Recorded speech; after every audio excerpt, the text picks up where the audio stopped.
And welcome back to the booth here at Pro Tour Kaladesh. Maybe he should have said in 60 seconds or less.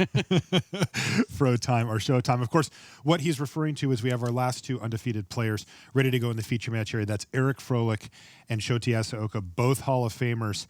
And we actually got to see both of them draft their decks here as well. And they are ready to battle. So why don't we head down for round 9 here from Hawaii.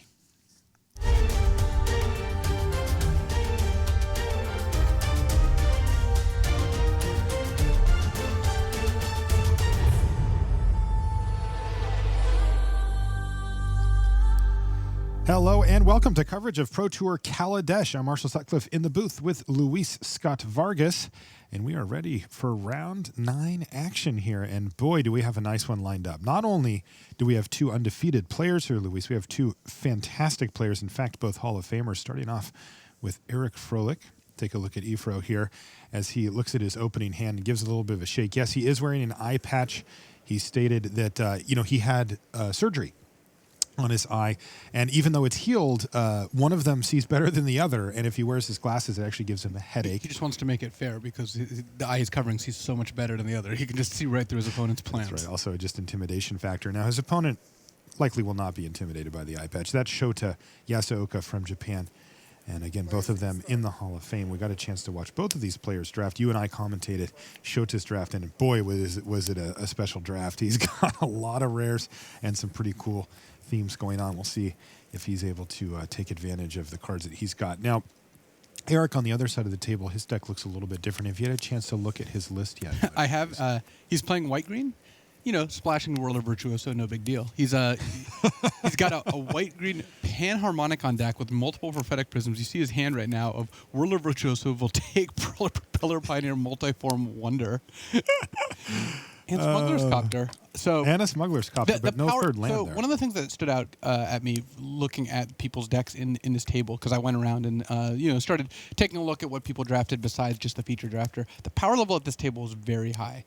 Shota has Noxious Gearhulk, Confiscation Coup, Sahili's Artistry. Eric has Smuggler's Copter. He's got Wisp-Weaver Angel. The card quality was high enough that you would expect these decks to have some really big standouts. Looks like a Kujar Seed Sculptor is going to hit the bin there for Froehlich, who has got his copter in the sky. Yeah, that prism being really important. And Shota would have also... he's so jealous right now. Yeah, he would have killed for a Prophetic Prism. It would have been very good in his deck. Yeah. Smuggler's Copter, of course, being a great card to kind of follow up with creatures as he's got like Voltaic Brawler, enabling that Smuggler's Copter, which you notice Eric did miss his third land drop, but he's not that likely to miss a lot more land drops in the future, especially if he's getting in with the Copter every turn. Yeah, he missed his third land drop on turn 3, but he hit it on turn 4, and now he's going to hit it again here. Metal Spinner's Puzzle Knot for Yasooka doesn't look too exciting. It is an interesting position, though, if you're in Eric's seat, because he actually does have a decent attack here with Voltaic Brawler, if he'd like. He's just going to have to spend an energy to make it good. But he does that. That's going to give the Brawler the requisite 4 power. He's also going to resolve his Smuggler's Copter trigger here.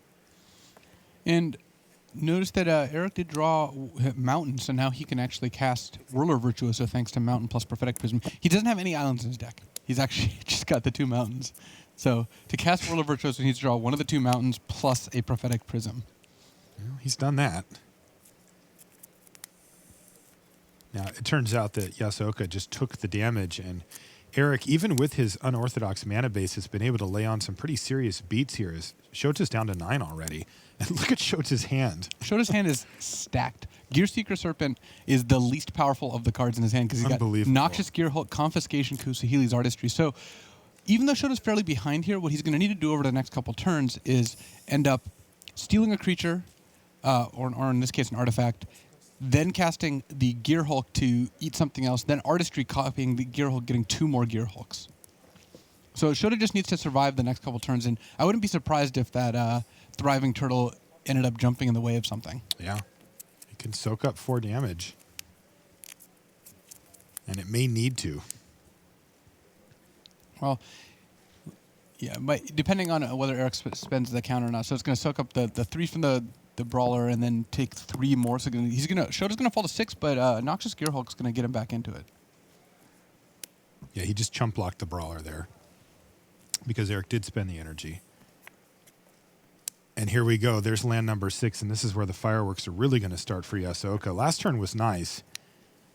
This turn's going to be even nicer. He has his choice between 2 of the better cards in the entire set. He can play Noxious Gearhulk here, set up for that Saheeli's Artistry, or he could even just fire off the Artistry immediately if he wants. Yeah, I'd imagine he's going to start with the Gearhulk. There's a reason it's in our estimation, if not the best card in the set, in the top, 2 to 3. 2 to 3, yeah. So what's going to happen here is Shota can play the Gearhulk. He can eat Multiform Wonder, or he can target Multiform Wonder. Eric can spend 2 energy to kill Multiform Wonder because he can give it +4, -4. So Shota won't gain life. But that still leaves Shota with a 5/4 blocker. And it still leaves the Multiform Wonder gone, which is, a key part of the equation here for Shota. The life would be nice, but also killing a potentially evasive threat when you're sitting at 5 is pretty important. You may just need to bite the bullet. And, it's not even the worst. It does make Eric spend some energy to make that happen. So if Eric spends the energy, goes down to 1 energy, Shota gains no life, then Eric ends up attacking in the air for 2, dropping Shota for 3, can attack with the servo and the brawler, spend an energy on the brawler, then Shota is obliged to trade with it. Eric's keeping the heat on. There's no doubt about that. And Shota can't afford to use Smuggler's Copter as a blocker here. So it actually worked out really well for Eric that the card Shota had to steal with Confiscation Coup was a vehicle, because Shota just never... Until Shota already stabilizes the board, it's going to be really hard for him to end up in a situation where he's able to use that Smuggler's Copter. Look at Eric's hand. It just looks kind of funny to see that. Double white, double green, blue-red. Blue-red. Okay, so here's that attack that you described a minute ago. Yeah, and this is a forced trade. And this is very unfortunate for Shota, because if he's able to keep this Noxious Gearhulk around, then he would be able to copy it twice with Saheeli's Artistry as both an artifact and a creature. But Smuggler's Copter, if it blocks the Voltaic Brawler, the 1-pointed trample, well, actually, Shota could fall to 1 here. So that actually is going to work out a lot better. So Shota actually wants to fall to 1, so he can double copy the Gearhulk. He even gets a loot out of the deal. So this actually works out quite well, assuming Eric doesn't have anything. Yeah. And Shota he's like, do I take 4? And the answer is, yeah, actually you do. So now Eric is going to play Pima Outrider, or potentially the Decoction module here, and then into Whirler Virtuoso.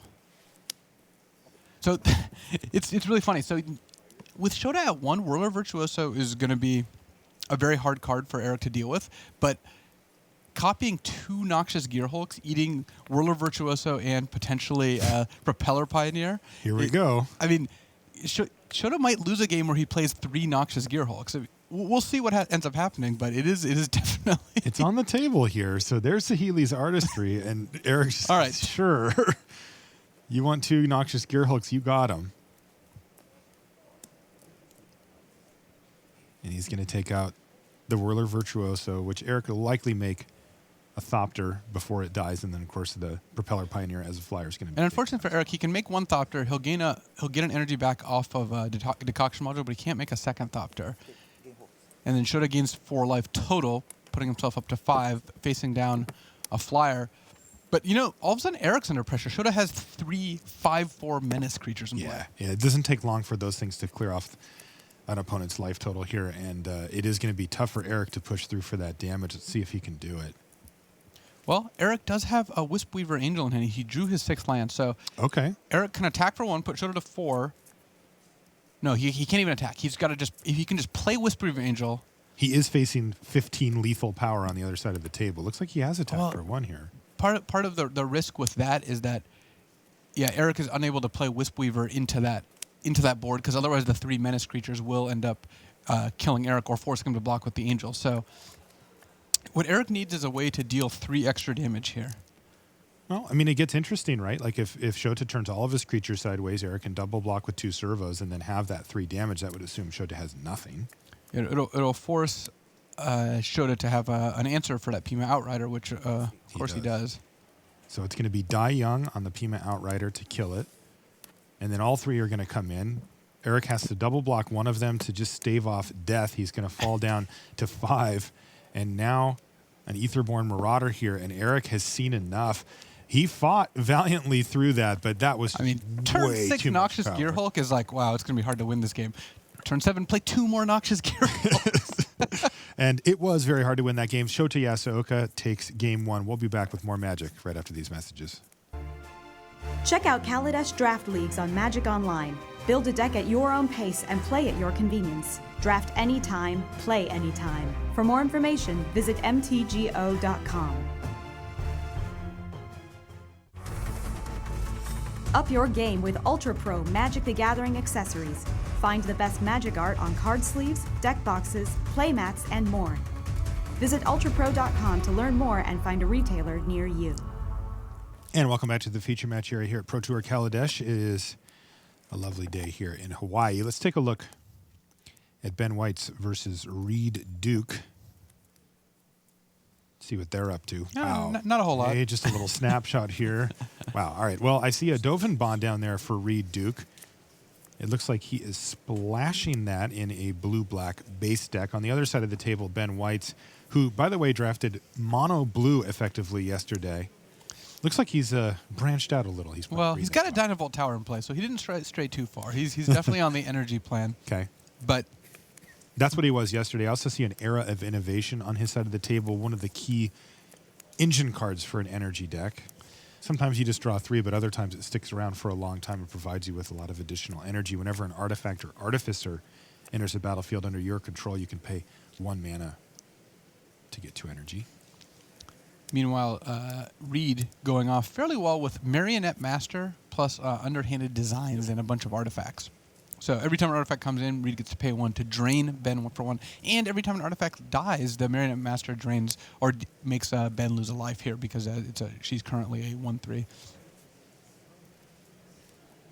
Looks like this Pima Outrider is going to attack Dovin. Excuse me, the Long Tusk Cub is going to attack Dovin Bond, which is going to prompt a chump block from Reed here.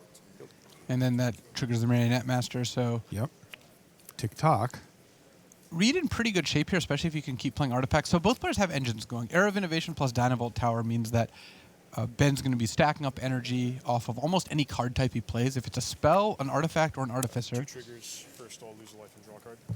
So here we go. Metal Spinner's Puzzle Knot makes 2 triggers, one of them from itself and one of them from the Underhanded Design. So Reed's going to draw his card first and now decide if he wants to pay the mana to do that drain. You lose, I gain. And that's exactly what he just did. And then between Dovinbon, Underhanded Designs, and Marionette Master, Reed's getting a lot of incremental advantage every single turn here. Yeah, it looks like he's plus Dovinbon on the Riparian Tiger on the other side of the table. And wow, here's another card. It's a Weldfast Monitor. And interestingly, he did not pay for the designs there. And the reasoning behind that is to leave mana up to use the Underhanded Design's second ability, which is to sacrifice it to kill a creature, assuming you have 2 more artifacts in play, which I would say Reed does. Yes. And he also has a Percata Pillar Bug there, and he's left up a black mana to use that just in case that's relevant.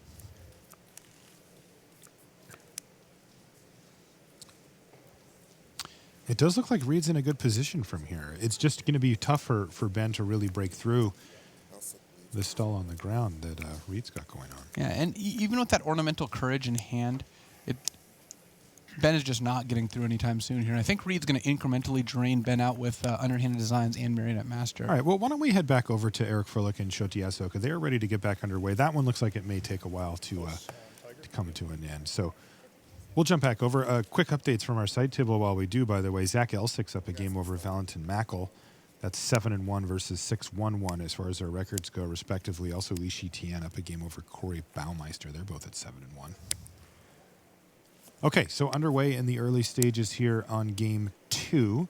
And there's a Thriving Turtle, but you'll see that Shota did not even attack with it. He has no interest in getting that +1/+1 counter. He'd rather just keep the blocker and the energy available.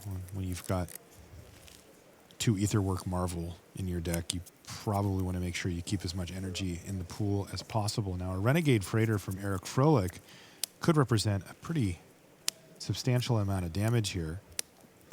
Oh, wow. Ooh.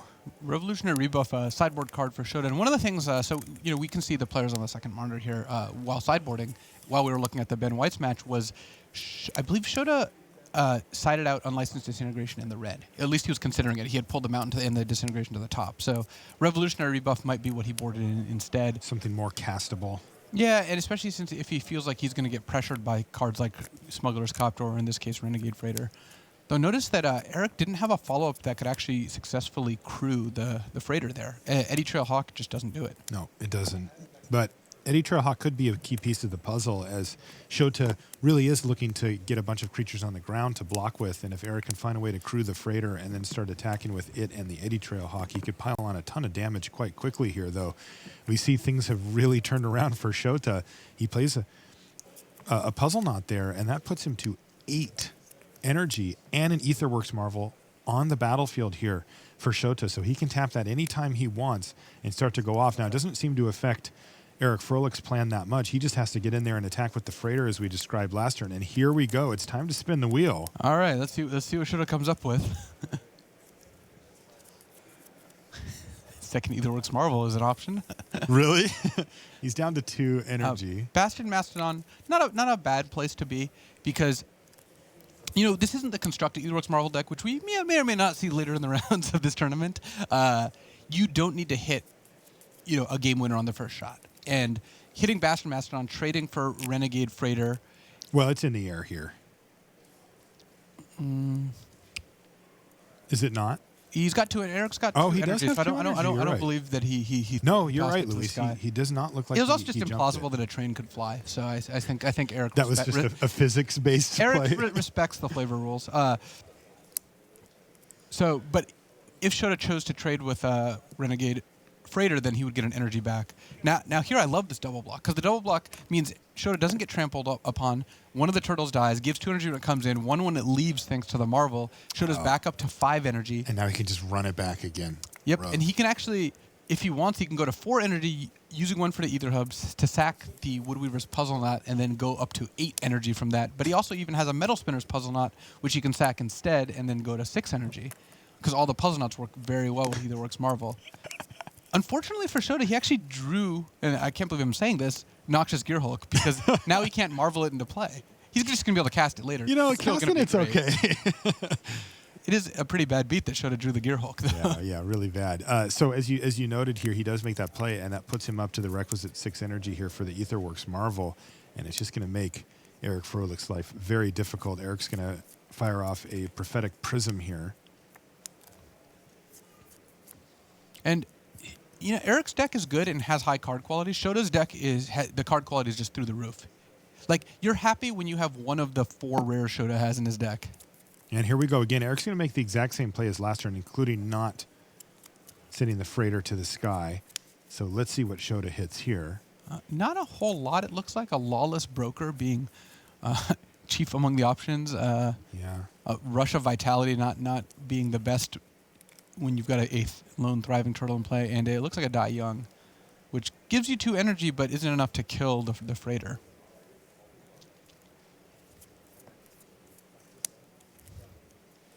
He's going to decide on the Die Young just to take down the Eddie Trailhawk here. No, still has him taking 5 damage. The thing is, Shota's not that concerned about his life total here. He's falling to 13. He can't take a ton more hits like that, but he's got so much long game, especially given that he's got a Noxious Gearhulk in hand that he just still hasn't cast yet. Yeah.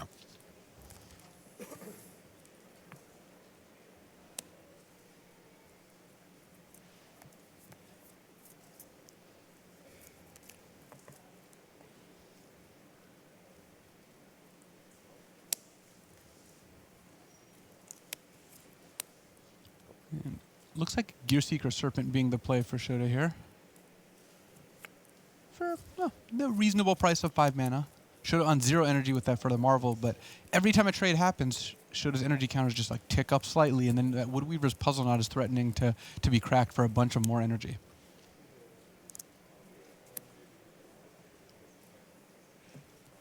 Well, Eric's found his multi-form wonder here. So he's had a perfectly reasonable curve. But like you said, Shota at 13 life isn't even that worried about his energy at this point. And now we're going to see Noxious Gearhulk come down. And Eric's not quite in the same position as last time. We're spending 2 energy to make it so Shota does not gain 3 life is a little less appealing. When Shota was at 5, that was something Eric had to do. Now Looks like Eric's still going to do it, but it's just not as exciting. He just must not have had a whole lot else to do with that energy.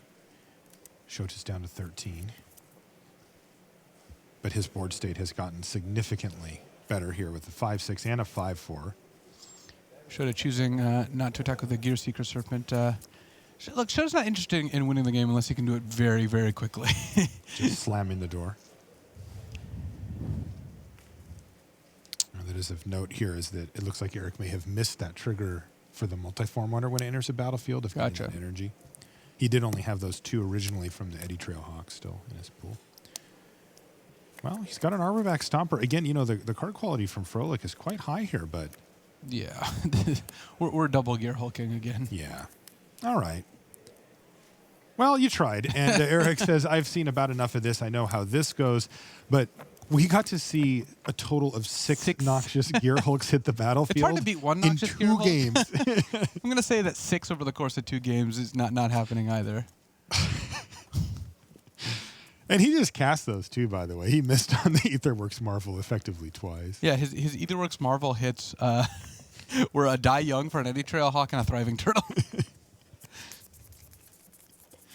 All right, why don't we jump over to one of our back tables here while I recover from that main feature match. It looks like we've got Zach Elsick on the left-hand side of your screen there. He's playing against Valentin Mackel from Austria.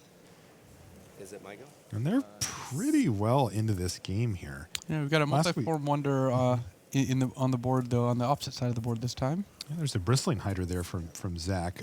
Last we checked, Elsick was up a game. It looks like that is still the case, so we're in game number 2 here. This one looks like it's going fairly well for Mackel. Nimble Innovator and Eager Construct on the left there, so just 2 2/2s, the 0-3 Experimental Aviator, and then a couple Flying Thopters plus the Multiform Wonder. So Valentin looks happy with himself here.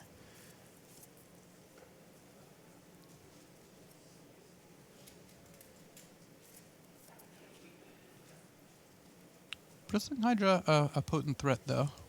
Traditionally, in this set, when we look at the blue-white archetype, you know, in Limited in general, you think of a Flyers type deck where you can put up a bunch of cheap, evasive flying creatures and then sort of gum up the ground with some high-toughness blockers. But here, this deck actually plays out a little different in Kaladesh. It ends up being kind of this blink value deck. It can certainly end up as the blue-white Flyers deck with, you know, a bunch of Windrakes and Longfin Sky Whales and whatnot. But the Blink deck is the more supported version.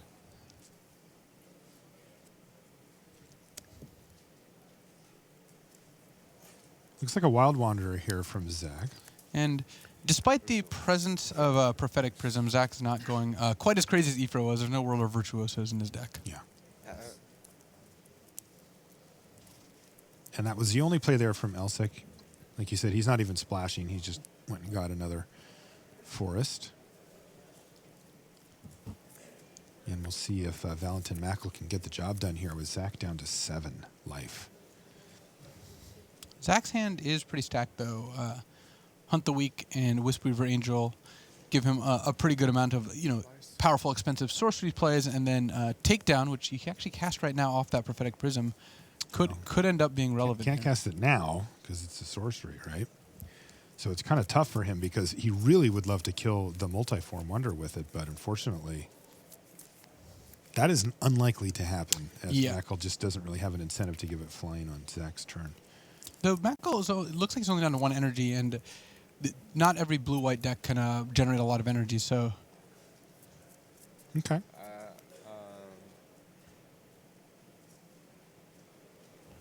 Mackel confirming this goes well for me, right? This happens? So this is Eddy Trailhawk chump blocking. I would like to go to damage. Oh. But that is a sorcery, though. Right, so that's not going to be a legal play. Yeah. Thank you. Never played with that. How could Zach make that mistake? Oh, no, I did the same thing. But Zach was actually obliged to block there anyway. He could have blocked one of the Thopters, but had he not blocked anything, then Multiform Wonder plus the 2 Thopters would have been lethal. So Zach was not in a position where he's able to keep Eddy Trailhawk out of combat. Also worth noting, Multiform Wonder is quite good against takedown because it doesn't tend to fly during your opponent's turn very often. Very good. Speaking of cards that don't fly during your opponent's turn, Smuggler's Copter, another one. We've seen a lot of Smuggler's Copters, and depending on what other feature matches we watch from Pod 1, I've heard that there are multiple in that pod. Yeah, this is just a really tough spot for Zach. His draw doesn't seem to be lining up particularly well with what Valentin has going on here. He does, though, with the takedown, get to use its other mode and kill both of the Thopters with it. It does 1 damage to each. And Mackle down to 1 energy means that you can give the Multiform Wonder flying and take Zach down to 2, but then presumably runs out of charges for that. Unfortunately, Smuggler's Copter may end up finishing the job here because Hunt the Weak, as good as it is, can't deal with the Smuggler's Copter.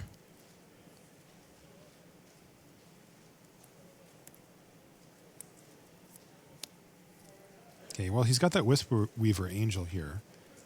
And he's going to run that, put that thing on the stack, and ask Valentin, is this thing resolve? He could use it to get another land or to get some more energy. It looks like he's going to go for more energy with the Bristling Hydra here. He's up to 8 energy. Doesn't seem to have a great place to put it. The Hydra itself is generally a very good place to put energy. Unfortunately, with Mackle at 22 life. And pretty flush with random small creatures to jump block with. Right. That Hydra is doing a little more work just staying back. No energy, right? This is a lethal attack, so Zach is going to have to block with the Angel. And I think Mackle's plan may be to cast Select for inspection on whatever gets blocked. His own creature here. In this case, it was the Copter that got blocked. Yeah, he's got 2 copies of Select for inspection in hand, so he certainly doesn't mind getting some value out of it here. It's a scry, too. Indeed. Well, it's a scry one. Gotcha. Dukara P-Foul, also a good follow-up here as just a 2/4 flyer. So, Mackle, looking at the cards he's played this game, he hasn't actually not played any particularly synergistic cards. He's just played good cards and kind of attacked Zach in the air. And it does look like that. That can sometimes be effective. So Zach's going to fall down to 2, and now Mackle can either play the P-Foul or replay the Copter and keep up that other copy of Select for Inspection up.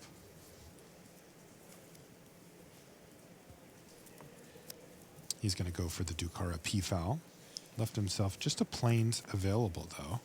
Potentially bluffing Built to Last. Yeah, it's a little suspicious there, as he could have left that blue. Well, as well as to give the P-Foul flying or cast Select for Inspection. So. Right. Though very unlikely to be relevant here. 2 in hand. Yeah. This really has been a story of life total since we've hit this match. The boards look... Well, they both have good creatures on the battlefield here. Whisper Weaver Angel, a Bristling Hydra. Those are both very solid creatures for Elsic, but being behind meant that he hasn't even attacked with them a single time, and... being pressured on life total means even if you could attack for 5 or 6 with the Hydra, that Nimble Innovator, the Eager Construct, is threatening lethal by itself. Exactly.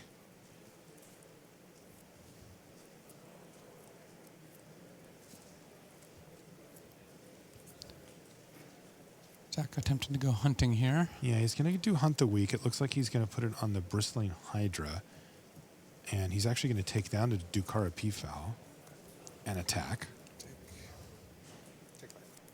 But like we said, Valentin's he's like, I'm just going to take it. Sure. 6. Sure. This does not look like it's going to work out well for Zach. Let's see if he has something in mind. So much energy. Yeah. So energetic.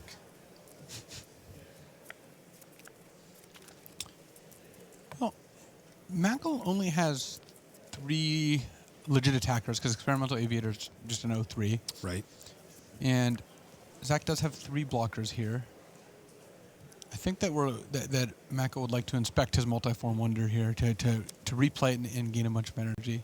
So you might as well attack. It's basically free to attack first. He has no energy currently. You can see that's his card on the top of your screen here. If he wants to return it to his hand, though, he will need to get it tapped. I suck so much. He says, I wish I had played a little better. Well, the good thing about that is you get to control that. And next game, you have the option of you reset, and that's part of what it takes to succeed is being able to recalibrate and not worry about what happened in your previous match. Though Mackel has far from lost this game. In fact, he's very close to winning it. He is very close, but those last 2 points elude him currently. He ends up just playing the Smuggler's Copter again and now passing the turn.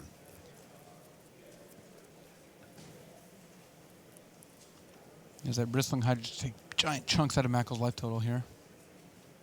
Looks like he's actually considering just throwing a chump block in.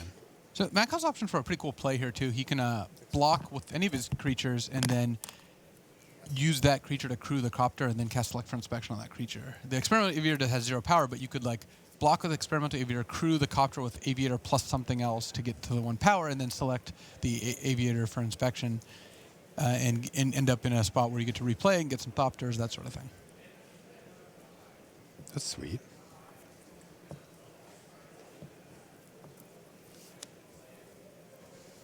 He's found a Windrake. Well, Windrake is quite dangerous because it is lethal. Windrake plus Smuggler's Copter can potentially attack past Wispweaver Angel here. In the meantime, it looks like he's got a big attack lined up here. With Zach Elsick sitting only at 2 life, even his lowly ground creatures are lethal. Eager Construct, though and the Nimble Innovator. Zach did make an attack that would put himself dead if he has nothing. So well, he's got impeccable timing. Makes sense that he has something here, otherwise he would have just been dead on board. Whoa, this could be a big turning point here. He targeted the Copter, is that correct? This would look like, yeah. And so Mackel... Valentin's deciding if he wants to return it to his hand with that other Select for Inspection. Mackel's at 10. The Wild Wanderer is presumably going to die this turn because it's just going to have to block something. Mm-hmm.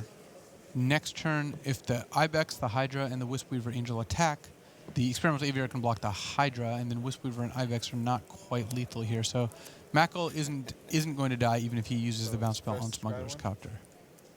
Yes. So he's going to scry 1 here for Select for Inspection, but he also... I didn't see him scry from the Smuggler's Copter yet either. That may still be on the stat. Yeah, Zach responded to the Smuggler's Copter draw. Okay. With impeccable timing to make sure Mackel didn't draw into a counterspell or a pump spell. Mm-hmm. Yeah, interestingly, with the scry, he put that on top, and now the loot from the Copter is going to actually let him draw that card. And now we get to go to blocks. He found a Aviary Mechanic, I think. Well, in the meantime, let's see how the blocks end up here. Damage. These are, essentially the blocks that this is just Zach has to block everything and isn't going to lose either of his 4 toughness creatures. So that is what's going to end up. But this once again, Valentin has 2 lethal attackers potentially. Two lethal flyers, but he's at 10. So Experimental Aviator does block the Hydra, and so Zach can deal 7, putting Mackel to 3. But then, basically, as long as Mackel has a creature who's capable of piloting Smuggler's Copter, which he does, his hand is Aviary Mechanic right now, he's going to be able to send in for lethal. So it really depends on what Zach drew for the turn here. Because if he can put up another flyer or remove one of these flyers, he actually could be stable. He's going to pass the turn back. This is a key moment in this match. Elsick's up a game if he's found, another impeccable timing or something like that. And as highly implausible as it is that a Gearseeker Serpent would pilot a Smuggler's Copter, we might be seeing that. Is that what he drew for the turn? That is hard to picture. Looks like Max is going to go with a much more realistic Aviary Mechanic. Wait. No, he's going to get big. Maybe the Copter is the thing that the Gearseeker Serpent's wrapping around. All right, and Valentin Mackel does crew the Copter, attacks with both, and it got close. But he was able to pick up the win there in Game 2, which means that we're going to get a Game 3. from these two Mako gentlemen. does it the honest way. Just, flyers and more flyers. A couple bounce spells, Yeah. At one point I tapped island instead of island, so I could then bounce the guy. It's kind of funny. You can hear him Talking talking about that about what turn. we mentioned too with the. It's like, okay, now I tap my lands. I'm like, oh, where is their planes untapped? That does not seem right. Well, those little tiny things can get you. Certainly can.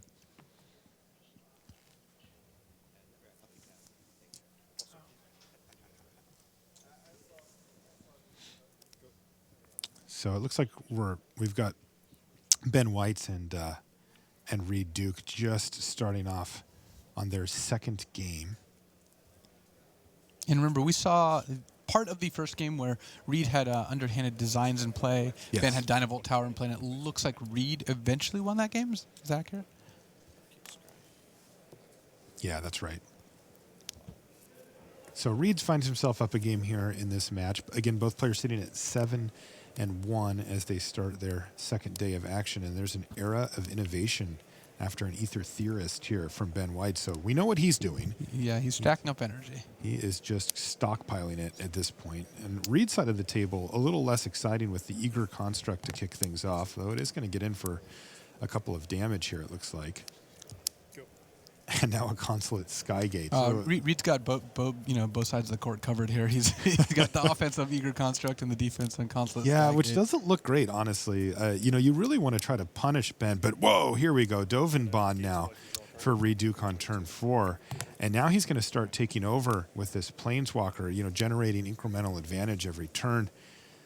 He drew a card and gained 2 life immediately. He'll probably do it again here. Then he'll start doing the plus and the minus depending on how Ben's mana draw goes. As you can see, he has missed a couple of land drops and only has 1 color currently with a whole bunch of green cards in his hand. 5 green cards in his hand. Jeez.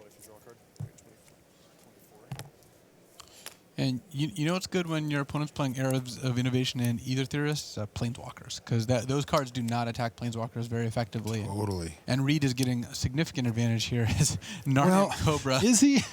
adds to his board. Yeah, I have to say that, I haven't talked to Reed about how his draft went, but I would suspect that he's pretty unhappy with it. Just looking at Eager Construct, Narnum Cobra with not a forest in sight, and a Consulate Skygate. These aren't exactly highlight cards that you'd want to see out of your 3-color deck.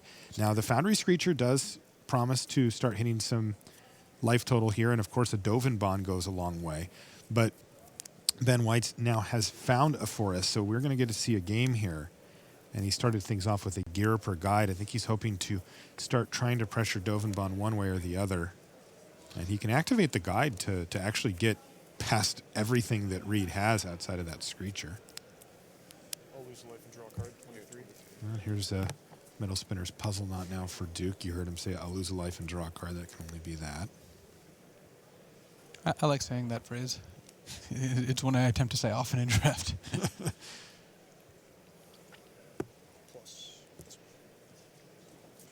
Interesting. So Reed's going to plus Dovinbon, but he's actually going to do it on the Theorist, not the So guide. gives it -2, -0, but it also stops activated abilities until Reed's next turn.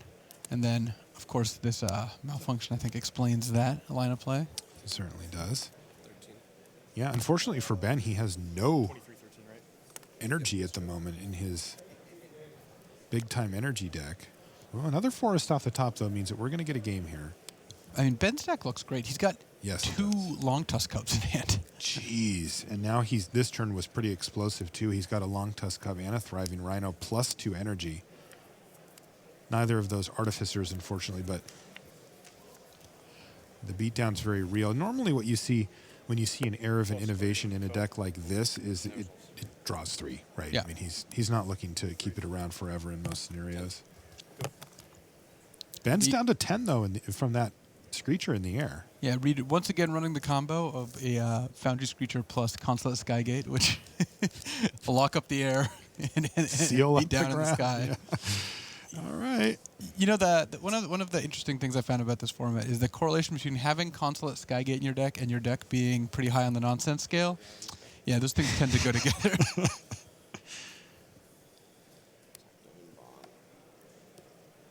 So it looks like the gear per guide got activated. Which will make it rule all of Reed's blockers ineligible here. Like Dovenbon could die here. Oh, wow. Spoke too soon. Select for inspection, a major setback, especially when you consider that Ben had missed land drops for a turn or two there. Though, man, another long tusk cub is the follow-up. But again, unfortunately for him, those are going to have a hard time punching through Reed's nondescript two-powered creatures on the ground. Reed's rogues gallery of artifact creatures here. Right, and Ben is out of energy once again, so he can't even threaten to pump those. Now, he does have a thriving Rhino in his hand that he gets to replay, so we will have 2 energy in the bank next turn if he wants it. But still, that's not enough to get past the menace that is Consulate Skygate down on the ground. Dovenbon also going to plus and target one of the cubs to make sure that he's really just protecting Dovenbon at this part, while Ben's life total just continues to plummet thanks to that Foundry Screecher doing all the work. Reed just scrapping it out with one of those decks that, again, it doesn't look like it really came together quite how he wanted. And that is a useful skill, though, out here on the PT. You know, you're playing against very, very good drafters, draft in and draft out, and there's going to be times when it doesn't really come together with you, and you need to be able to scrap out a 1-2 or a 2-1 with one of these decks. Sure, no blocks. All right, Dovenbon's going to take one for the team here. There was no energy available, so Reed's like, yeah, if Dovenbon's just going to take 2, that's okay with me. Yeah, I think it took 2 for the team, actually. Indeed. Right back at me, huh? Yeah, I'd even up the score, you know. Though, speaking of even up the score, Ben's going to need to stop that Foundry Screecher if he wants to even up the score here. It is chipping away his life total, and chipping might not even be the right word. Yeah, it is taking these giant bites out of his life total. Here's another one. This is going to drop Ben down to 4. Just 2 more turns of this Screecher will kill him. Copy target creature. Wow. All right. Well, we see some of the really good stuff. He's got Saheeli's Artistry here. Once again, we've seen a few of these cast, and that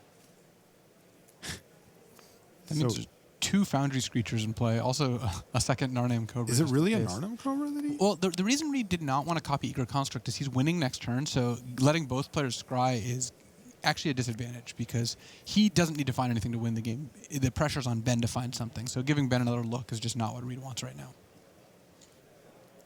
Guy in the cub. No blocks. Reed declined to block.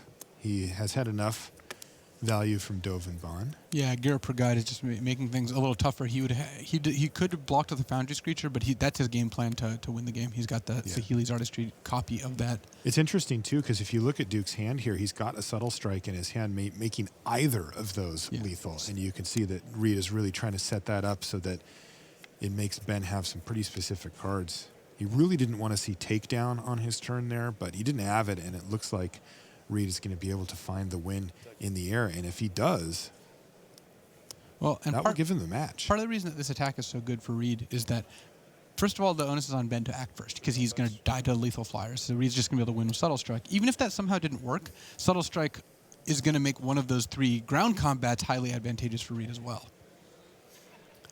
Yeah, Reed's in that position where... Yeah, so Ben was in the tank about which one to bounce, but he was also completely tapped out. Now, Reed's a very technical player, so he prefers to wait until he knows, but he didn't want to keep Ben waiting in the wings, so he just sort of said, I do have a Subtle Strike, like, in case that matters. And, in fact, it did, and he won the match. So that's 2-0 for Reed Duke, and he can breathe a sigh of relief. He's already picked up 1 win with that thing, and he's going to try to power through to the end. Some real highlights, Dovenbon, Saheeli's Artistry, are excellent cards, but then, you know, the off-color Narnam Cobra, of course, is not the sign of that things went super well for you.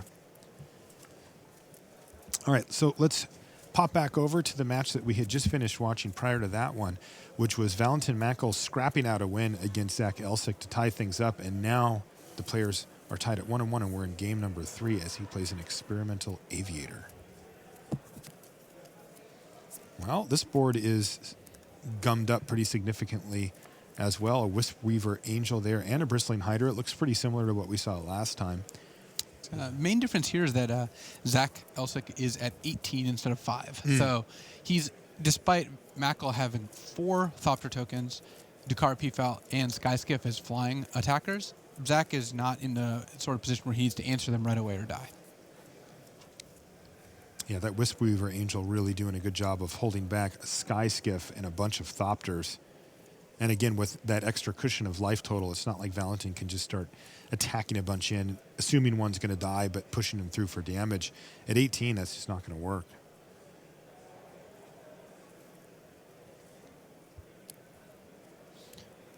Zach's got the weld-fast monitor that he can get going off Prophetic Prism there. That's good.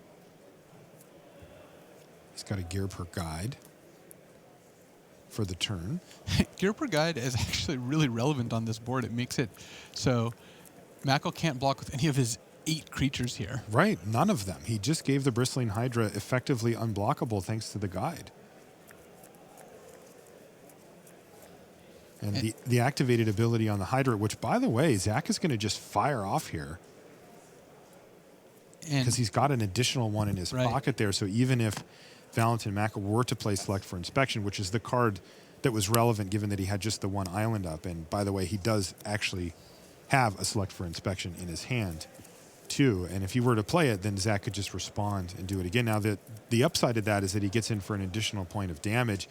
The downside to it is that, he does leave himself a little more vulnerable with only one activation. Yeah, if Zach were to make that same play next turn, I think that Mackel would be highly incentivized to cast Select for Inspection.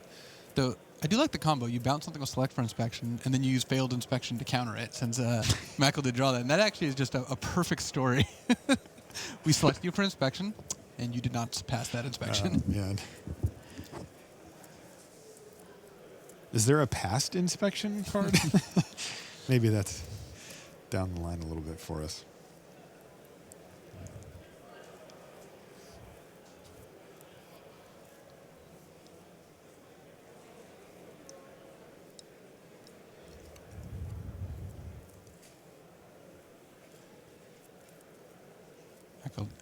Playing Aviator Mechanic, but the main thing is deciding what he wants to pick up here. Experimental Aviator is a very tempting card to pick up. But and he's going to be unable to replay it this turn. That's right.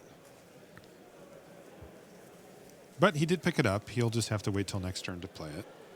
And he still gets to leave up Failed Inspection anyway. So this attack is all out, and the Wispweaver Angel is going to be able to eat one of the attackers. Mackel's aware of that. But let's say Dukar Peafowl gets devoured, or Skyskiff, one of the larger flyers. Zach still takes a decent amount of damage. This isn't an attack out of an Inspired Charge deck. Mackel can get Zach down to 7 or 11 over the next turn or two, and it's not actually going to get to the point where Mackel can push through the last couple points. Yeah, this does not work. Like, if he just runs this iteration over and over again, I do not think that he ends up winning. But he also knows what's in his deck. Remember, he does have the Experimental Aviator that he's going to be able to replay next turn and supply another couple of attacking flyers, and also one removal spell could do it. The other thing that this does is it could put Zach Elsick back on his heels a little bit and feel like maybe he doesn't want to get in there and attack, or maybe this is even Mackel picking a fight with Elsick where Zach's like, okay, fine, well, let's just attack with a bunch of stuff. And then Valentin can start to use some of the cards in his hand, like the Select for Inspection that we talked about last time.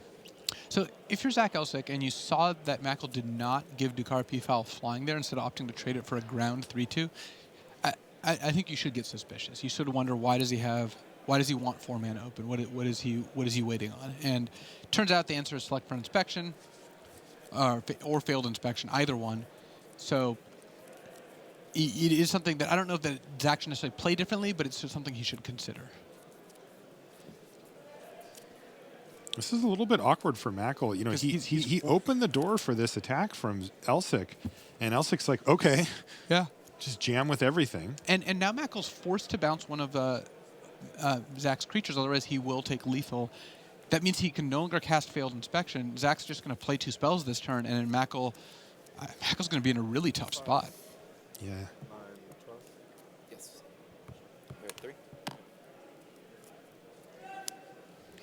Now we may be talking about Mackel needing a card like inspired charge here to try to finish the job.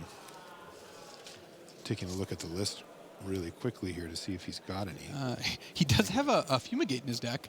Okay, well, he could use that right now because that attack from Mackle has left him without a lethal counterattack and down to 3 life from that big swing from Elsick. And that, in fact, does it. Zach Elsick is going to take the match 2-1 from Valentin Mackle here. And, wow, what a good run for Zach. He's now 8-1 here. Well poised coming into the second round of draft, and of course the final round of final day of Swiss rounds today. That's right. Yeah, great stuff. And we of course get to showcase a lot of what's going on here in Kaladesh Limited. We've seen quite a few different types of decks, and the players plunge ever deeper into the ether as they figure out, how many Etherworks Marvels. We already saw 3.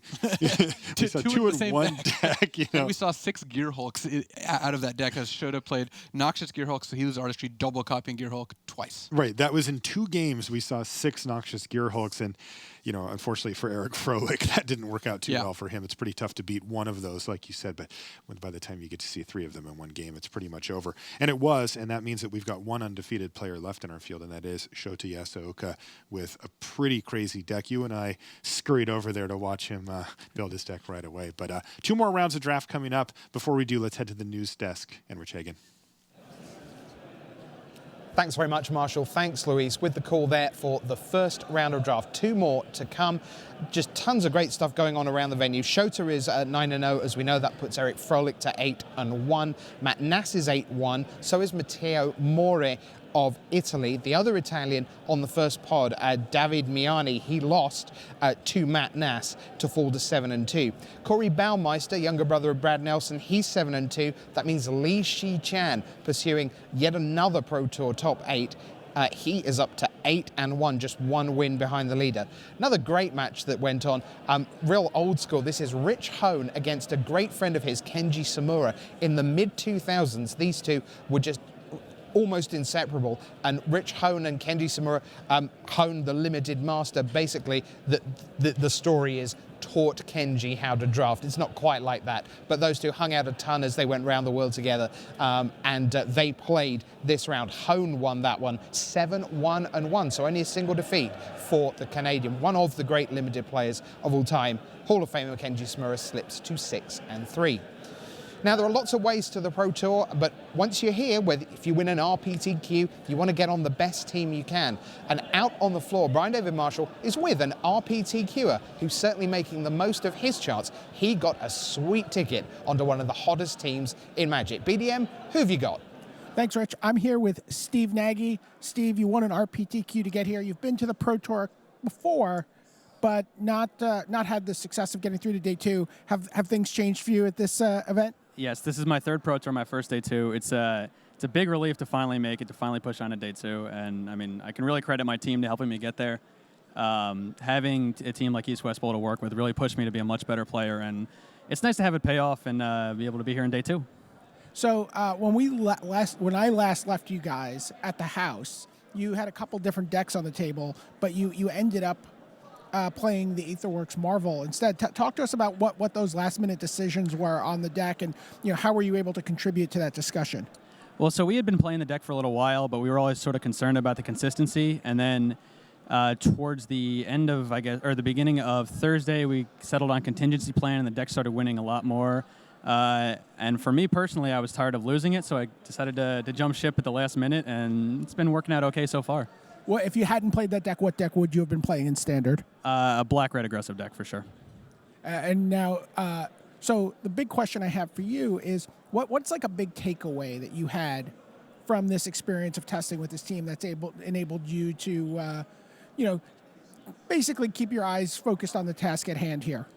It's always to just explore all of your options. Don't discredit anything. I mean, back a couple weeks ago, we didn't really think that the Marvelworks deck would be legitimate in any way, but, for the fact of not throwing it out, we were able to, run it through its paces and settle on the list we were. All right, Steve Nagy, he's sitting here at 6-3, pretty good shape. If he can rattle off, 7 wins, he could be looking at his first top 8. But right now, happy with his first day 2 here at Pro Tour Kaladesh.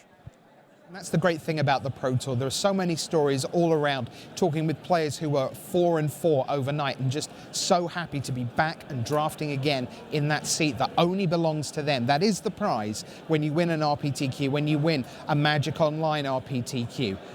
Only you get to sit in that chair. It really is a coveted position, and it's great to see so many people, even though, sure, they're not going to make top 8, but they are still having a great experience at the Pro Tour, and that's what it's all about. It isn't just about the players heading towards the top 8 tomorrow. Well, one round of draft is done, 2 are still to come, but yesterday, of course, we had close to 500 players, 466, sat down yesterday morning to draft triple Kaladesh. That meant that we had 55 or so perfect records overnight, and we trolled through the list and we found 10 of the best.